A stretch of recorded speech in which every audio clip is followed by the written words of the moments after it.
Bonjour, je suis Sébastien Gosselin, représentant chez les emballages Carousel depuis 4 ans dans le secteur industriel. Bonjour, mon nom est Éric, je suis spécialiste industriel en emballage. Aujourd'hui, ce qu'on va faire, on va démystifier un petit peu les types de courroies, mais on va se concentrer principalement sur la courroie de polypropylène. Dans cette capsule, on va vous parler des avantages de la courroie de polypropylène, du fonctionnement des outils et également, on va vous donner un petit truc de peau.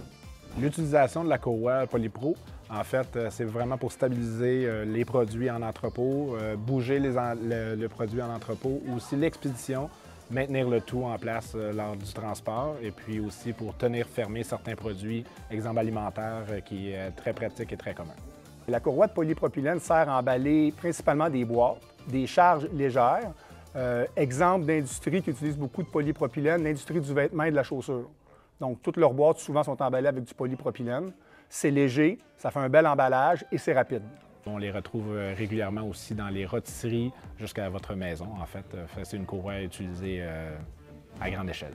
Comment choisir la bonne courroie? En fait, la première question à se poser, c'est vraiment savoir c'est quoi vous avez emballé, votre produit, le poids du produit et la destination. Il y a plusieurs sortes de courroies, il y a plusieurs sortes de choses emballées. La courroie de Polypro résiste moins bien au froid et à la chaleur. C'est vraiment une courroie pour l'intérieur des entrepôts ou l'expédition.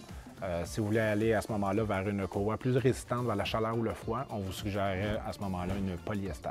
Son principal avantage, c'est que c'est la courroie la moins coûteuse. Donc, au niveau financier pour les entreprises, c'est celle qui coûte le moins cher. L'autre gros avantage, c'est que c'est très facile à utiliser. La courroie de Polypro peut être recyclée, c'est un avantage définitif. Plastique, alors dans les bacs de recyclage des entreprises. Bien, il y a deux sortes de courroies de Polypro, lisses ou embossées. Ça vient dans une multitude de couleurs et dans une multitude de largeur et épaisseur.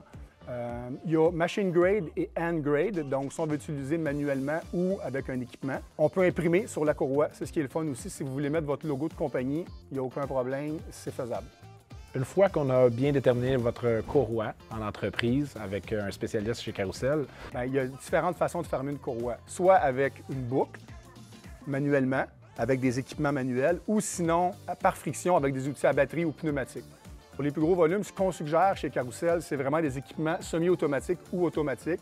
On a une vaste gamme pour tous les besoins.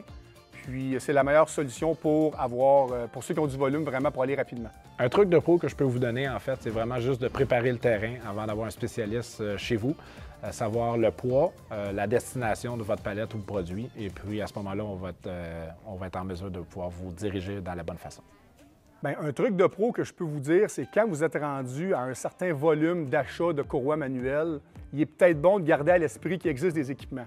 Donc, pour favoriser votre travail, libérer vos employés, puis être plus productif. Qu'est-ce que j'aime dire aux clients, c'est que la machine, elle n'a pas de code CSST.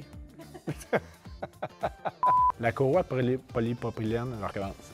Polypro. Polypro, hein, c'est ça, OK.